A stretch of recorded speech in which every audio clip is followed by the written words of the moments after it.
নববর্ষের ঐক্যদান, ফ্যাসিবাদের অবসান। সো ফ্যাসিবাদ পরবর্তী নববর্ষ উদযাপন হচ্ছে।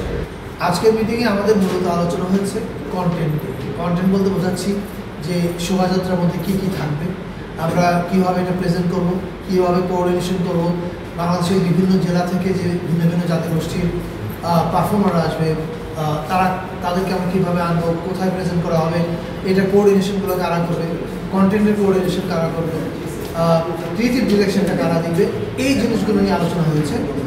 এছাড়া এবং এগুলো কিন্তু অনেক বড় আলোচনা, এর বাইরে আমাদের আসলে আজকে কোনো আলোচনা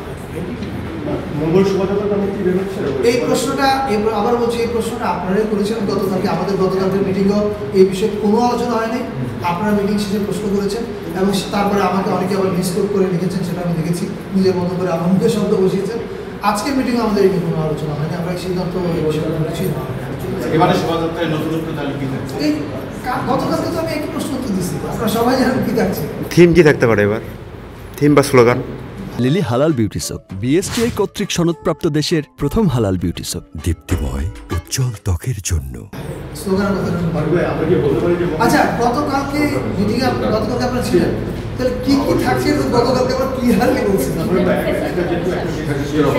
আচ্ছা, একটা হচ্ছে সিম্পল স্লোগানটা কি ভাই? স্লোগানটা হচ্ছে নববর্ষের ঐক্যদান, ফ্যাসিবাদের অবসান। সো ফ্যাসিবাদ পরবর্তী নববর্ষ উদযাপন হচ্ছে।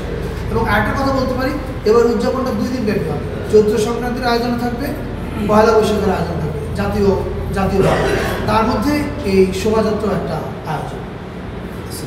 এবং এটার জন্য চারুকলা অনুষদ ইতিমধ্যে কাজ শুরু করেছে আমাদের চঞ্চল ভাইদের নেতৃত্বে, এবং তারা দিনরাত কাজ করছে। এর সঙ্গে এখন আরও অনেকেই যুক্ত হবে, যে বিভিন্ন জাতিগোষ্ঠী, তাদের সাংস্কৃতিক টিম এবং প্রাইভেট ইউনিভার্সিটিগুলো তারাও যুক্ত হচ্ছে এর সঙ্গে। ফলে এটা is going to B bigger, better and more colourful. আপনি কিন্তু শোভাযাত্রাই বললেন, মানে বিষয়টা কি শোভাযাত্রাই থাকছে এবার? মঙ্গল শোভাযাত্রা নাকি কোনো রকম আপনারা আপনারা তো একটা আলোচনা আছে কিনা? আমি এই উত্তর দিয়েছি যে এই বিষয়ে আমাদের কোনো আলোচনা। Thank you. ঠিক আছে।